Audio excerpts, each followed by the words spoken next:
ಬೇಡಿಕೆಯನ್ನು ಇಟ್ಟಿದ್ದೀನಿ, ಒತ್ತಡನೂ ಮಾಡಿದ್ದೀನಿ, ಮನವಿನೂ ಮಾಡಿದ್ದೀನಿ. ಆದ್ದರಿಂದ ಭಾರತೀಯ ಜನತಾ ಪಾರ್ಟಿ ಸಬಲೀಕರಣ ಎಷ್ಟಿದೆ ಅಂತ ನಾವು ನೋಡಬೇಕು. ಅವರು ಎಷ್ಟು ಮಹಿಳೆಯರಿಗೆ ಅವಕಾಶಗಳು ಕೊಟ್ಟಿದ್ದಾರೆ ಅನ್ನೋದು ನೋಡಬೇಕು. ಈ ಸರ್ಕಾರದಲ್ಲಿರ್ಬೋದು ಏಕೈಕ ಮಹಿಳೆಯರಿಗೆ ಸ್ಥಾನ ಕೊಡೋದು 33% ರಿಸರ್ವೇಶನ್ ಕೊಡಿ ಅಂತ ಹೇಳ್ತೀರಾ, ಅಲ್ಲಿ ಬಿಲ್ಲಿಗೆ ಸಪೋರ್ಟ್ ಕೊಡ್ತೀವಿ ಅಂತ ಹೇಳ್ತೀರಾ, ಇಲ್ಲಿ ಆಯ್ಕೆ ಮಾಡಕ್ ಬರ್ತದೆ ಹಿಂದೆ ಮುಂದೆ ಮೀನಾಕ್ಷಿ 33% ನಾವು ಪಾಸ್ ಮಾಡಿದ್ದು ಸೋನಿಯಾ ಗಾಂಧಿ ಅವರು 2015 ಇಸ್ವಿನಲ್ಲಿ ಮಾಡಿದ್ರು. ಏನು ಭಾರತೀಯ ಜನತಾ ಪಾರ್ಟಿ ಅವ್ರು ಏನು ದೊಣ್ಣೆ ಹಿಡ್ಕೊಂಡು ಏನು ಕಾಯ್ತಾ ಇದ್ದಾರಂತೆ? ದೊಣ್ಣೆ ಕೈಲಿ ಹಿಡ್ಕೊಂಡಿದ್ರೆ ಏನು ಕಾಯ್ತಾ ಇದ್ದಾರಂತೆ? ಅದು ಯಾವ ಪ್ರಾಣಿ ಕಾಯ್ತಾ ನಾನು ಹೇಳಕ್ಕೆ ಹೋಗೋದಿಲ್ಲ. ಈಗ ಸುಮ್ಮನೆ ಕಣ್ಣೊಡ್ಸೋ ಕೆಲಸ ಮಾಡ್ತಾ ಇದ್ದಾರೆ. ನಮ್ಮ ಪಾರ್ಟಿನಲ್ಲಿ ಈಗಾಗಲೇ 33% ಅವ್ರಿಗೆ ನಾವು ಮೀಸಲಾತಿ ಇಟ್ಟಿದ್ದೇವೆ ಮಹಿಳೆಯರಿಗೆ, ಪಾರ್ಟಿ ಪದಾಧಿಕಾರಿಗಳಿಗೆ.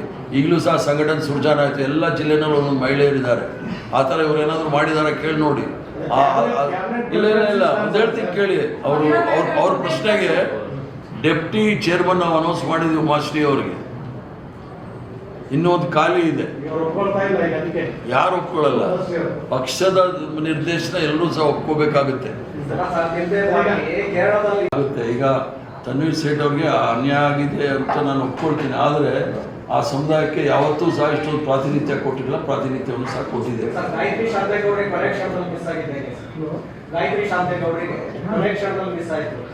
ಗಾಯತ್ರಿ ಅದನ್ನ ನಾವು ಚರ್ಚೆ ಮಾಡುವಂಥ ವಿಚಾರ ಅಲ್ಲ. ಅದು ಕಾಂಗ್ರೆಸ್ ಪಕ್ಷದಲ್ಲಿ ಕೆಲವು ತೀರ್ಮಾನಗಳನ್ನು ತಗೊಳ್ತಾ ಇರ್ತಾರೆ.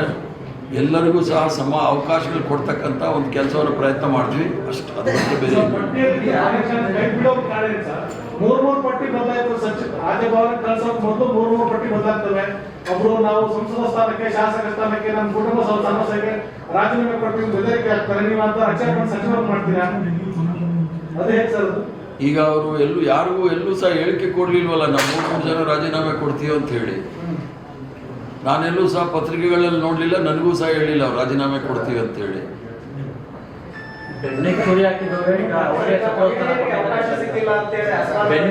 ಹಾಕಿದವ್ರಿಗೆ ಸಚಿವ ಸ್ಥಾನ ಸಿಕ್ಕಿದೆ ಅಂತ ಅಶೋಕ್ ಅವರು ಹೇಳ್ತಾರೆ. ಯಾರು? ಸಾಮ್ರಾಟ್ ಅಶೋಕನ? ಆ ಸಾಮ್ರಾಟ್ ಅಶೋಕನ್ಗೆ ಬೆನ್ನಿಗೆ ಎಷ್ಟು ಹಾಕಿದ್ದಾರೆ ಅಂತ ಕೇಳಿ ಯತ್ನಾಳ್ ಕೇಳಿದ್ರೆ ಹೇಳ್ತಾರೆ. ಯತ್ನಾಳ್ ಸಾಹೇಬರು ಏನೇನು ಹೇಳಿದ್ದಾರೆ ಅದಕ್ಕೆ ಜೀರ್ಣ ಮಾಡ್ಕೊಳ್ಳೋಕೆ ಹೇಳಿ. ಕಾಂಗ್ರೆಸ್ ಪಕ್ಷದ ಬಗ್ಗೆ ಮಾತಾಡೋದಕ್ಕೆ ಸ್ವಲ್ಪ ಯೋಚನೆ ಮಾಡಿ ಮಾತಾಡೋದು ಒಳ್ಳೇದು. ವಿಚಾರದಲ್ಲಿ ಟೆಕ್ನಿಕಲ್ ಇಶ್ಯೂ, ಟೆಕ್ನಿಕಲ್ ಪ್ರಾಬ್ಲಮ್ ಇಂದ ಅವ್ರ ಹೆಸರು ಬಂತು ಮಂಗಳವಾರ ವಿಚಾರದಲ್ಲಿ. ಬಟ್ ಬೆಳಿಗ್ಗೆ ಪ್ರಿಯಾಂಕಾ ಖರ್ಗೆ ಅವರು ಹೇಳ್ತಾರೆ ನಿನ್ನೆ ಸರ್ವಪಕ್ಷಗಳ ಸಭೆ ಇತ್ತು, ಆ ಸಂದರ್ಭದಲ್ಲಿ ಆತರದಲ್ಲಿ ಸೈನ್ ಮಾಡೋಗಿದ್ದಾರೆ ಅನ್ನುವಂಥದ್ದು. ಅಂದ್ರೆ ಒಂದು ರಾಜ್ಯದ ಸಚಿವ ಸಂಪುಟವನ್ನ ನಿರ್ಧಾರ ಮಾಡುವಂತ ಸಂದರ್ಭದಲ್ಲಿ ಯಾಕೆ ಈ ತರ ಗೊಂದಲ? ಸರ್ವಪಕ್ಷದ ಸಭೆ ಬೇರೆ, ಮಂತ್ರಿಮಂಡಲದಲ್ಲಿ ಆಗುವ ಸಂದರ್ಭದಲ್ಲಿ ಬೇರೆ. ಆ ವಿಚಾರಗಳನ್ನು ಅದೇನಾಗಿದೆ ಅನ್ನೋದು ನಾವು ಚರ್ಚೆ ಮಾಡೋಕ್ಕಾಗೋದಿಲ್ಲ. ಅದನ್ನು ಪಕ್ಷದ ದೃಷ್ಟಿಯಿಂದ ನಾವು ಮಾಡಿದ್ದೇವೆ. ಅವ್ರಿಗೂ ಮನ್ಕಾಳ್ ವೈದ್ಯ ಅವ್ರಿಗೂ ಸಹ 3 ವರ್ಷ ಅವಕಾಶಗಳು ಕೊಟ್ಟಿದ್ದೀವಿ. ಮುಂದೆ ಬೇರೆ ಏನಾದರೂ ಅವಕಾಶಗಳು ಸಿಗುತ್ತೆ.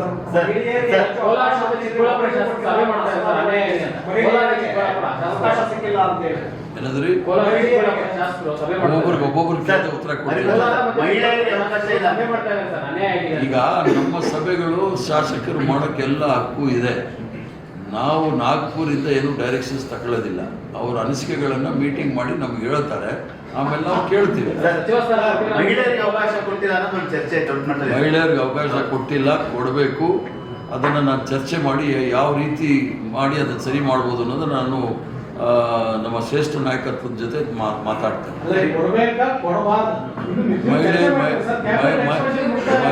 ಮಹಿಳೆಯರಿಗೆ ಅವಕಾಶ ಕೊಡಬೇಕು, ನಾನು ಅಧ್ಯಕ್ಷನಾಗಿ ಹೇಳ್ತಾ ಇದ್ದೀನಿ. ಸರ್, ಈಗ BK ಪ್ರಸಾದ್ ಅವರು ನೇರ ನಿಷ್ಠುರವಾದ ಏನೇನಾದರೂ ಹೇಳುವಂತ ಈ ಸಚಿವ ಸಂಪುಟ ಈಗ ಆಗ್ತಾರ ಗೊಂದಲಗಳೆಲ್ಲ ನೋಡಿದ್ರೆ ನಿಮಗೆ ತೃಪ್ತಿ ತಂದಿದೆ ಸರ್ ಈಗ ಮಾಡಿರೋದು? ಈಗ ನನಗೆ ಬಹಳಷ್ಟು ತೃಪ್ತಿ ತಂದಿದೆ. ಏನು ಅಂದರೆ ಒಬ್ಬ ಕಾರ್ಮಿಕ ದಂಪತಿ ಮಗನಿಗೂ ಸಹ ಅವನು ಪೌರ ಕಾರ್ಮಿಕ ಆಗಿದ್ದ. ಜಿಲ್ಲಾ ಪರಿಷತ್ ಮೆಂಬರ್ ಆಗಿ MLA ಆಗಿ ಅವನಿಗೆ ಅವಕಾಶ ಸಿಕ್ಕಿರೋದು ನೋಡಿದಾಗ ನನಗಾಗಿರೋ ಸಂತೋಷ ಯಾರಿಗೂ ಆಗಿರೋದಿಲ್ಲ. ಇನ್ನೂ ಕೆಲವು ಸಮುದಾಯಗಳಿಗೆ ಅವಕಾಶಗಳು ಮಾಡಿರೋದಿದೆಯಲ್ಲ, ST ಇರ್ಬೋದು, SC, ಅವ್ರಿಗೆ ಸಾಕಷ್ಟು ಅವಕಾಶಗಳು ಮಾಡಿಕೊಟ್ಟಿದ್ದೀವಿ. ಭಾಳ ಸಮಾಧಾನ ಇದೆ ನನಗೆ. ಯಾಕಂದರೆ ಸಾಮಾಜಿಕ ನ್ಯಾಯದಲ್ಲಿ ಕಾಂಗ್ರೆಸ್ ಪಕ್ಷ ನಂಬಿಕೆ ಇಟ್ಕೊಂಡಿರ್ತಕ್ಕಂಥದ್ದು. ಎಲ್ಲ ವರ್ಗದವ್ರಿಗೂ ಸಹ ಅವಕಾಶ ಮಾಡಿಕೊಡ್ಬೇಕು ಅಂತ ಒಂದು ಪ್ರಯತ್ನ ಮಾಡಿದ್ದೀವಿ. ಅದು ಸಂಪೂರ್ಣ ಅಂತ ನಾನು ಹೇಳೋದಿಲ್ಲ, ಎಲ್ಲ ಸರಿ ಇದೆ ಸರಿ ಹೋಗಿದೆ ಅಂತ ಹೇಳೋದಿಲ್ಲ. ಕೆಲವು ಆಗಿರ್ಬೋದು ಲೋಪದೋಷಗಳು. ಕಾರಣಾಂತರದಿಂದ ಆಗಿರುತ್ತೆ, ಅದು ಮುಂದಿನ ದಿನಗಳಲ್ಲಿ ಸರಿ ಮಾಡ್ಕೊಳ್ತಾರೆ. ಸರ್, ಈಗ ಸಾಂವಿಧಾನಿಕ ಹುದ್ದೆ ಆದಂತೆ ಸರ್ ಇದೆಯಲ್ಲ, ನಾವು ಕೆಳಗಡೆ ಇಳೀರಿ ಅಂತ ಹೇಳಿಲ್ಲ. ನಾವು ಈ ಅಭ್ಯರ್ಥಿಗಳನ್ನ ಯಾವಾಗ ನಾವು ಕಣದಲ್ಲಿ ಇಳಿಸ್ತೀವಿ ಅದು ಸದನ ಸಭೆ ಆಯ್ಕೆ ಮಾಡುತ್ತೆ. ನಾವು ನಮ್ಮ ಕ್ಯಾಂಡಿಡೇಟ್ನ ನಾವು ಘೋಷಣೆ ಮಾಡಿದ್ದೀವಿ. ನಮ್ಮ ಅಭ್ಯರ್ಥಿ ಸಭಾಧ್ಯಕ್ಷರ ಸ್ಥಾನಕ್ಕೆ ನಮ್ಮ ಅಭ್ಯರ್ಥಿ ಸಲೀಂ ಅಹಮದ್ ಅವರು, ಉಪಸಭಾಪತಿ ಸ್ಥಾನಕ್ಕೆ ಉಮಾಶ್ರೀ ಅವರು, ಅಲ್ಲಿ ಸ್ಪೀಕರ್ ಅವರು ವಿಧಾನಸಭೆಯಲ್ಲಿ GS ಪಾಟೀಲ್ರು, ಡೆಪ್ಟಿ ಸ್ಪೀಕರ್ ಆಗಿ ಪೊನ್ನಣ್ಣ ಅಂತ ನಾವು ಅನೌನ್ಸ್ ಮಾಡಿದ್ದೀವಿ. ಅದನ್ನು ಆಯ್ಕೆ ಮಾಡ್ತಕ್ಕಂಥದ್ದು ಸದನ, ವಿಧಾನಸಭೆ ಮತ್ತು ವಿಧಾನ ಪರಿಷತ್. ಅಲ್ಲಿ ಬಂದಾಗ ನಾವು ಅಲ್ಲಿ ಪ್ರಕ್ರಿಯೆಗಳು ಅಥವಾ ಕಾನೂನು ಅಥವಾ ನಿಯಮಗಳನ್ನು ಪಾಲನೆ ಮಾಡಿದಾಗ ನಮ್ಮನ್ನು ಪ್ರಶ್ನೆ ಮಾಡಬೇಕು. ಈಗಾಗಲೇ ಇಷ್ಟೆಲ್ಲ ಮಾತಾಡ್ತಾರಲ್ಲ, ಕಳ್ಳತನ, ಉಂಡಿ ಕಳ್ಳರು, ಇವರು ಓಟು ಕದ್ದಿದ್ರು. ಅಲ್ಲಿ ಯಾರು ಗಾಯತ್ರಿ ಶಾಂತೇಗೌಡರನ್ನ ಓಟ್ ಕದ್ದು ಮಾನ ಮರ್ಯಾದೆ ಇಲ್ಲದೆ 4 ವರ್ಷ ಸರ್ಕಾರಿ ಅತಿಥಿಯಾಗಿದ್ರಲ್ಲ, ಕಾನೂನು ಬಾಹಿರವಾಗಿ ಇವರು ಸಂಬಳ ತಗೊಂಡಿದ್ದಾರೆ, ಎಲ್ಲ ಭತ್ಯೆಗಳನ್ನು ತಗೊಂಡಿದ್ದಾರೆ. ಮಾನ ಮರ್ಯಾದೆ ಇತ್ತೇನೆ ಇವ್ರಿಗೆ? ಡೆಪ್ಟಿ ಸ್ಪೀಕರ್, ಅದು ಸುಪ್ರೀಂ ಕೋರ್ಟ್ ಹೇಳಿದ ಮೇಲೂ ಕೂಡ ಹೋಗಿ ಇವರು ನಾವು ರಾಜೀನಾಮೆ ಕೊಡ್ತೀವಿ. ಸುಪ್ರೀಂ ಕೋರ್ಟು ಅಸಿಂಧು ಮಾಡ್ತಾವೆ, ನೀವು ಗೆದ್ದಿದ್ದತ್ತು ಇಲ್ಲ ಅಂದಮೇಲೆ ರಾಜೀನಾಮೆ ಕೊಡೋದೇನು? ಯಾರು ಇವರು ಕಳ್ಳಾಟ ಆಡ್ತಾ ಇದ್ದಾರೆ? ಏನು ಅಷ್ಟೊಂದು ಮೂರ್ಖರು ಅಥವಾ ಅಂಧಭಕ್ತರು ಅಂದ್ಕೊಂಡ್ಬಿಟ್ಟಿದ್ದಾರೆ ಈ ದೇಶದಲ್ಲಿ ಇರ್ತಕ್ಕಂಥವ್ರು? ಅವ್ರ ಪಕ್ಷದವ್ರು ಅಂಧಭಕ್ತರು ಇರ್ಬೋದು, ಬಟ್ ಈ ದೇಶದವ್ರು ಅಂಧಭಕ್ತರಲ್ಲ. ಸಿಎಂ ಕೂಡ ಫೋನ್ ಮಾಡಿ ಕಾಗೇರಿ ಇವರಿಗೆ ಹೊರಟ್ಟಿ ಅವರಿಗೆ ರಾಜೀನಾಮೆಯನ್ನ ಕೊಡಬೇಕು ಅಂತ ಹೇಳಿ ಹೇಳಿದಾರಂತೆ. ಅದನ್ನ CM ಅವ್ರು ಏನು ಹೇಳಿದ್ದಾರೆ ಅಂತ ನನಗೆ ಗೊತ್ತಿಲ್ಲ, ನನ್ನ ಹತ್ರ ಮಾತಾಡಿಲ್ಲ. ಹೊರಟ್ಟಿಯವರು ಏನು ಹೇಳಿದ್ದಾರೆ ಅಂತ ನಾನು ನೋಡಿಲ್ಲ. ಆದ್ದರಿಂದ CM ಅವರು ವಿಚಾರ ಬಂದಾಗ ನಾನು ಅವರು ನನ್ನ ಹತ್ರ ಹೇಳಿದಾಗ ನಾನು ಅದನ್ನ ಎಂಡಾರ್ಸ್ ಮಾಡ್ಬೋದು, ಅದಕ್ಕೆ ಅದು ಗೊತ್ತಿಲ್ಲ. ಈಗ TB ಜಯಚಂದ್ರ ಅವರು ಹಂಗಾಮಿ ಈಗ ಕೆಲವರು ಫಸ್ಟ್ ಟರ್ಮ್ ಅವ್ರು ಇದ್ದಾರೆ, ಕೆಲವರು ಸೆಕೆಂಡ್ ಟರ್ಮ್ ಅವ್ರು ಇದ್ದಾರೆ. ಸೆಕೆಂಡ್ ಟರ್ಮ್ ಅವ್ರಿಗೆ ಕಾರಣಾಂತರದಿಂದ ಆಗ್ತಾ ಇಲ್ಲ, ಮಾಡೋಣ ಅಂದರೆ ಆ ಕಾರಣ ಯಾಕೆ ಅಂತ ಹೇಳೋಕೆ ಹೋಗೋದಿಲ್ಲ, ನಿಮಗೆ ಗೊತ್ತಿದೆ. ಇವೆಲ್ಲ ನಡೀತದೆ. ಏನು ಇಲ್ಲ, ಏನಾಗಿದೆ ಅಷ್ಟೇ. ಅವ್ರ MLA ಸೇರಿ ನಿಮ್ಗೆ ಕೊಡ್ಬೇಕು ಅಂದ್ರೆ ನಿಮ್ಗೆ ಕೊಡ್ತೀವಿ. ನಿನ್ನೆ ಸಿದ್ದರಾಮಯ್ಯ ಸಚಿವ ಸಂಪುಟ ವಿಸ್ತರಣೆ ಕಾರ್ಯಕ್ರಮಕ್ಕೆ ಗೈರುಹಾಜರಾಗಿದ್ದರು. ಅವ್ರಿಗೊಂದು ಒಂದಷ್ಟು ಅಸಮಾಧಾನ ಆಗಿದೆ ಅಂತ ಹೇಳಲಾಗ್ತಾ ಇದೆ. ತಾವೇನೋ ಚರ್ಚೆ ಮಾಡಿದ್ರ? ನನಗೆ ಯಾರು ಅಸಮಾಧಾನ ಆಗಿದೆ ಅಂತ ಹೇಳಿಲ್ಲ. ನೀವು ಹೇಳೋದಕ್ಕೆ ಕೇಳೋದು ನನಗೆ ವರದಿ, ವಿಶೇಷ ಸುದ್ದಿ. ವಿಶೇಷ ಸುದ್ದಿ. ಈಗ ಒಂದೇ ಸಮುದಾಯಕ್ಕೆ ಮೊದಲ ಬಾರಿಗೆ ಸಿಕ್ಕಿಲ್ಲ ಅನ್ನೋದಲ್ಲ, ಭಾಳ ಸಮುದಾಯಗಳಿದೆ. ಯಾವ ಸಮುದಾಯಗಳಿಗೆ ಅವಕಾಶಗಳು ಸಿಕ್ಕಿಲ್ಲ ಆ ಸಮುದಾಯಗಳನ್ನು ನಾವು ಜೋಡಿಸ್ಲಿಕ್ಕೆ ಪ್ರಯತ್ನ ಮಾಡಿದ್ವಿ. ಈಗ ಅದಕ್ಕೆ ನಾನು ಹೇಳಿದ್ದು, ಈಗ ಮಣ್ಕಾಳು ವೈದ್ಯ ಬೆಸ್ತರು, ಅವ್ರಿಗೂ ಅವಕಾಶಗಳು ಸಿಕ್ಕಿಲ್ಲ. ಆ ಥರ ಭಾಳ ಸಮುದಾಯಗಳಿದೆ.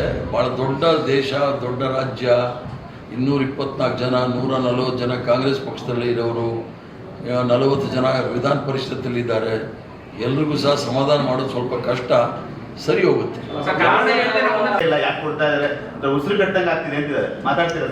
ಇರಲಿ, ಎಲ್ಲರ ಹತ್ರನೂ ನಾನು ಮಾತಾಡ್ತೀನಿ. ನಾನು ಕಾಂಗ್ರೆಸ್ ಪಕ್ಷದ ಅಧ್ಯಕ್ಷ, ಪ್ರತಿಯೊಬ್ಬರಿಗೂ ಸಹ ಮಾತಾಡಬೇಕು. ಕಾರ್ಯಕರ್ತರಿಂದ ಹಿಡಿದು ನಾಯಕರಿಂದ ಹಿಡಿದು ಎಲ್ರಿಗೂ ಮಾತಾಡ್ತಾ ಇರ್ತೀನಿ.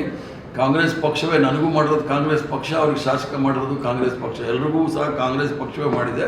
ಅದೇನಾದರೂ ಸಮಸ್ಯೆ ಇದೆ ಬಗೆಹರಿಸ್ತಕ್ಕಂಥದ್ದು ಕಾಂಗ್ರೆಸ್ ಮಾಡಿದೆ. ಸರ್, ಇನ್ನೊಂದು ನೇರ ಪ್ರಶ್ನೆ. ಅಸಂಖ್ಯಾತ ನಿಮ್ಮ ಅಭಿಮಾನಿಗಳಿಗೆ BK ಹರಿಪ್ರಸಾದ್ ಅವರು ಮಿನಿಸ್ಟರ್ ಆಗ್ತಾರೆ ಅನ್ನೋ ವಿಶ್ವಾಸ ಇತ್ತು, ನಂಬಿಕೆ ಇತ್ತು ಸರ್? ಅದು ದೊಡ್ಡ ಷಡ್ಯಂತ್ರ. ನಮ್ಮೆಲ್ಲ ಸ್ನೇಹಿತರು ನೀವೆಲ್ಲ ಇದ್ದೀರಿ ನೋಡಿ, ಎಲ್ಲ ಚಾನಲಲ್ಲಿ ಓಡಾಡ್ಬಿಡ್ತೀವಿ. ದೊಡ್ಡ ಷಡ್ಯಂತ್ರ, ಮಂತ್ರಿ ಅಂತ ಆಗೋದಿಲ್ಲ ಅಂತ ಗೊತ್ತು. ಆಮೇಲೆ ನೀವು ಆಗಿಲ್ವಲ್ಲ ಅಂತ ಈಗ ಪ್ರಶ್ನೆ ಕೇಳೋದು. ಈ ಷಡ್ಯಂತ್ರ ಅದು ಫಲಿಸೋದಿಲ್ಲ ಅಂತ ಮೊದಲು ಹೇಳಿದ್ದೀನಿ. ನಾವು ಮಂತ್ರಿ ಆಗಿದ್ರೆ 50 ವರ್ಷ ಕಾಯಬೇಕಾದಿಲ್ಲ. ಅದು ಈ ಸಂದರ್ಭದಲ್ಲಂತೂ ಆಗೋ ಪ್ರಶ್ನೆನೇ ಇಲ್ಲ. ತೆಗೆದುಕೊಂಡು ಬಂದರೆ ಅವ್ರನ್ನ ನಾನು ಸಮಜಾಯಿಸಿ ವಾಪಸ್ ಕಳಿಸ್ತಕ್ಕಂಥ ಕೆಲಸವನ್ನು ಮಾಡ್ತೇನೆ. ಸರ್, ಈಗ 20ಕ್ಕೂ ಹೆಚ್ಚು ಜನ ಶಾಸಕರ ಅಸಮಾಧಾನ BJP ಒಂದು ಭಾಗ ಸರ್ ಟೀಕೆಗಿಂತ ನಿಮ್ಮಲ್ಲಿರುವಂತವರೇ ಅಸಮಾಧಾನ. ಈಗ 3 ವರ್ಷ ಕೊಟ್ಟವರಿಗೆ ಮತ್ತೆ ರಿಪೀಟ್ ಮಾಡಿದ್ದೀರಾ, ಹೊಸ ಅಂಶದಲ್ಲಿ ಕೊಡ್ತೀವಿ ಅಂದ್ರೆ ಹಲವರಿಗೆ 10 ಜನ ಹೇಳ್ತಾರೆ ಸರ್. ಕೆಲವು ಸಮುದಾಯದಲ್ಲಿ ಕೆಲವು ನಾಯಕರಿದ್ದಾರೆ, ಅವ್ರು ಬೆಳೆದು ನಿಂತಿದ್ದಾರೆ, ಅವ್ರನ್ನ ಹಾಳು ಮಾಡ್ಲಿಕ್ಕೆ ಆಗೋದಿಲ್ಲ. ಕೆಲವು ಸಮುದಾಯದಲ್ಲಿ ಭಂಡಾರವೇ ಇದೆ, ನಾಯಕತ್ವ ಭಂಡಾರವೇ ಇದೆ, ಎಲ್ಲರೂ ಸಹ ಸಮಾಧಾನ ಮಾಡಲಿಕ್ಕೆ ಆಗೋದಿಲ್ಲ. ಆದ್ದರಿಂದ ಕೆಲವು ಸಮುದಾಯಕ್ಕೆ ಅನ್ರೆಪ್ರೆಸೆಂಟೆಡ್ ಕಮ್ಯುನಿಟೀಸ್ ಅಂತ ಇರ್ತಾರೆ ನೋಡಿ, ಅವ್ರಿಗೆ ಯಾವತ್ತೂ ಸಹ ಪ್ರಾತಿನಿಧ್ಯ ಸಿಗದೇ ಇರ್ತಕ್ಕಂಥ ಸಮುದಾಯಗಳಿಗೆ ಅವಕಾಶಗಳನ್ನ ಮಾಡಿಕೊಟ್ಟಿದ್ವಿ.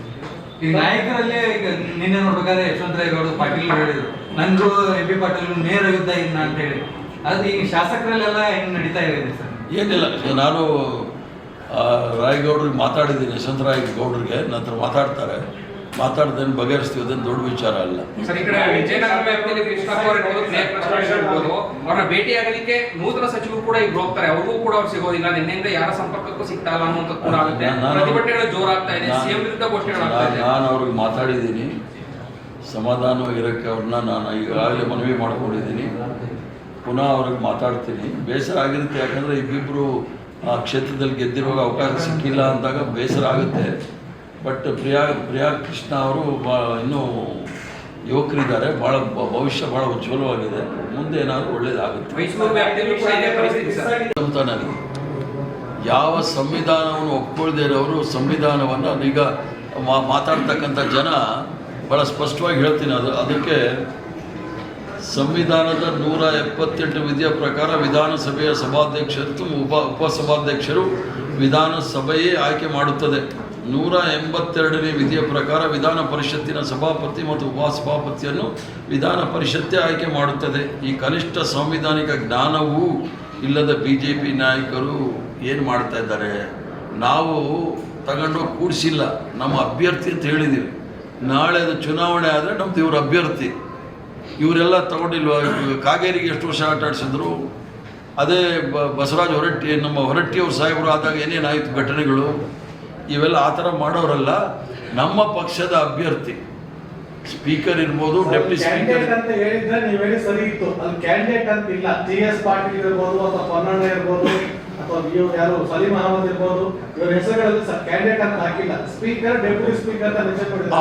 ಅಪಾಯಿಂಟ್ಮೆಂಟ್ ಮಾಡೋ ಅಧಿಕಾರ ಇದೆಯಾ ಅಂತ ಪ್ರಶ್ನೆ. ಇರಿ ಮಂತ್ರಿಗಳದ್ದು ನಾವೇ ಅನೌನ್ಸ್ ಮಾಡಿದ್ದಲ್ಲ. ಅಪಾಯಿಂಟ್ ಮಾಡೋ ಅಧಿಕಾರ ನಮಗಿದೆಯಾ, ಗವರ್ನರ್ಗಿದೆಯಾ? ಅದೇ ಅದನ್ನೇ ಆಮೇಲೂ ಕೂಡ ಸದನದಲ್ಲಿ ನಾವು ಮೂವ್ ಮಾಡ್ಬೋದು. ಸದನದಲ್ಲಿ ಮೂವ್ ಮಾಡಿದ್ಮೇಲೆ ಚುನಾವಣೆ ಆಗುತ್ತೆ, ಅವ್ರನ್ನ ಆಯ್ಕೆ ಮಾಡ್ತಾರೆ. ನೀವು ಆ ಥರ ನೋಡೋಕ್ಕೆ ಹೋದಾಗ ಈಗ 26 ತಗೊಳ್ಳಿ, 2026ರಲ್ಲಿ BJP ಮುಖ್ಯಮಂತ್ರಿ ಸುವೇಂದು ಅಧಿಕಾರಿ ಅವರು ಮುಖ್ಯಮಂತ್ರಿ ಆಗಿನ ಮೊದಲೇ ಅವರು ಸ್ಪೀಕರ್ನ ಅನೌನ್ಸ್ ಮಾಡಿಬಿಟ್ರು. ವೆಸ್ಟ್ ಬೆಂಗಾಲಲ್ಲಿ ಅವನ ಹೆಸರೇನು ಅಂದರೆ ರದೀಂದ್ರ ಬೋಸ್ ಅವ್ರನ್ನ ಅನೌನ್ಸ್ ಮಾಡಿಬಿಟ್ರು. ಆವಾಗ ಸಂವಿಧಾನ ಇದೇನು ಎಲ್ಲಿಂದ ತಗೊಂಡ್ಬಂದ್ರಂತೆ, ನಾಗ್ಪುರ್ ಸಂವಿಧಾನ ಅಲ್ಲಿ ಬಂದಿತ್ತು. ಅದು BJP ಅವರು ನಮಗೆ ಸಂವಿಧಾನದ ಪಾಠ ಹೇಳೋದೇ ಬೇಕಾಗಿಲ್ಲ. ನಾವು ಮತದಾನದ ಗೌಪ್ಯವನ್ನು ಕಾಪಾಡಿಕೊಂಡೇ ಬಂದಿರೋದು ಸಂವಿಧಾನದಲ್ಲಿ. ಇವ್ರು ಏನೇನು ಮಾಡಿದ್ದಾರೆ ಅನ್ನೋದನ್ನು ಚುನಾವಣೆ ಆದ ತಕ್ಷಣ ಚಿತ್ರ ಮಾಡಿಬಿಟ್ರಲ್ಲ TMC ಅವ್ರನ್ನ.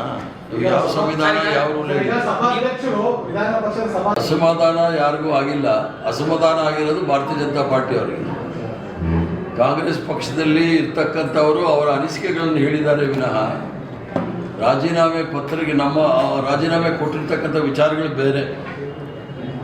ಭಾರತೀಯ ಜನತಾ ಪಾರ್ಟಿಯವರು ಸರ್ಕಾರ ಮಾಡೋ ಸಂದರ್ಭದಲ್ಲಿ ಎಷ್ಟು ಸಮತೋಲನವನ್ನು ಕಾಪಾಡಿಕೊಂಡಿದ್ದಾರೆ ಅದನ್ನು ಮೊಟ್ಟ ಮೊದಲನೇದಾಗಿ ಅವರು ಸ್ವಲ್ಪ ನೋಡೋದು ಭಾಳ ಉತ್ತಮ.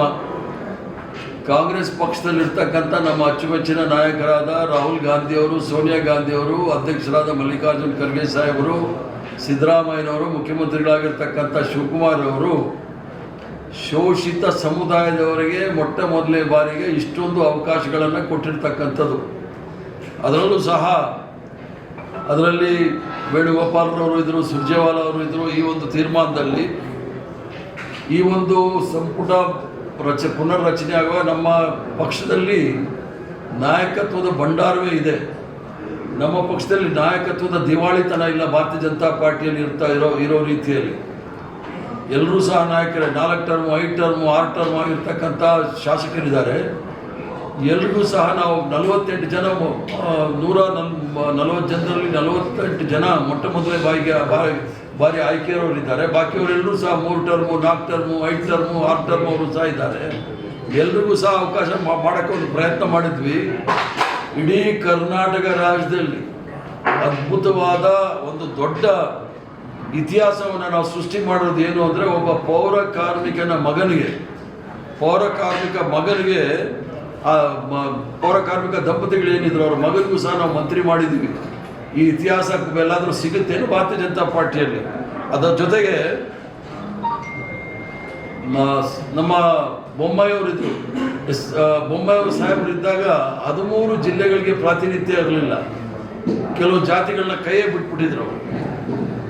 ನಾವು ಎಲ್ಲ ಜಿಲ್ಲೆಗೂ ಅವಕಾಶಗಳನ್ನ ಕೊಡಬೇಕು ಅಂತ ಬಹುತೇಕ ಜಿಲ್ಲೆಗಳಲ್ಲಿ ಅವಕಾಶ ಮಾಡಿಕೊಟ್ಟಿದ್ದೀವಿ. ಕೆಲವು ಸಂದರ್ಭದಲ್ಲಿ ಹೋದ ಬಾರಿ ಇದ್ದ ಸಚಿವರಿಗೆ ಈ ಬಾರಿ ಅವಕಾಶಗಳಿರಲಿಲ್ಲ. ಯಾಕಂದರೆ ಅವ್ರಿಗೆ ಬೇರೆಯವ್ರಿಗೆ ಅವಕಾಶ ಕೊಡಬೇಕು ಅಂತೇಳಿ ಆ ಒಂದು ತೀರ್ಮಾನವನ್ನು ಒಂದು ಗೈಡ್ಲೈನ್ಸ್ ಮಾಡ್ಕೊಂಡಿದ್ವಿ. ನಾವು ಈಗಾಗಲೇ ನೀವು ಆ ಪಟ್ಟಿ ನೋಡಿರ್ಬೋದು. SC, ST, OBC, ಮೈನಾರಿಟಿ, ಲಿಂಗಾಯತರು, ಒಕ್ಕಲಿಗರು, ಕ್ರಿಶ್ಚಿಯನ್ಸರು ಎಲ್ರಿಗೂ ಸಹ ಅವಕಾಶ ಮಾಡಿಕೊಟ್ಟಿದ್ದೀವಿ. ಈ ಥರ ಪ್ರಜಾಪ್ರಭುತ್ವದಲ್ಲಿ ಇನ್ಕ್ಲೂಸಿವ್ ಗೌರ್ಮೆಂಟ್ ಅಂತ ಏನಾದರೂ ಇದ್ದರೆ, ಎಲ್ಲರನ್ನೂ ಒಳಗೊಂಡಂಥ ಸರ್ಕಾರ ಯಾವುದಾದಿದ್ದರೆ ಅದು ಕಾಂಗ್ರೆಸ್ ಪಕ್ಷದ ಸರ್ಕಾರ. ಎಲ್ಲೂ ಸಹ ಅಸಮಾಧಾನ ಇರೋದಿಲ್ಲ. ಕೆಲವು ಸಂದರ್ಭದಲ್ಲಿ ಅದಾಗಿರುತ್ತೆ. ಅದನ್ನು ಈಗ ಎಲ್ಲರೂ ಸಹ ಮಾತಾಡಿದ್ದೀವಿ. ಎಲ್ಲರೂ ಸಹ ತಮ್ಮ ರಾಜೀನಾಮೆಯನ್ನು ಸಹ ವಾಪಸ್ ತೆಗೆದುಕೊಂಡಿದ್ದಾರೆ. ಸರ್, ಈಗ 9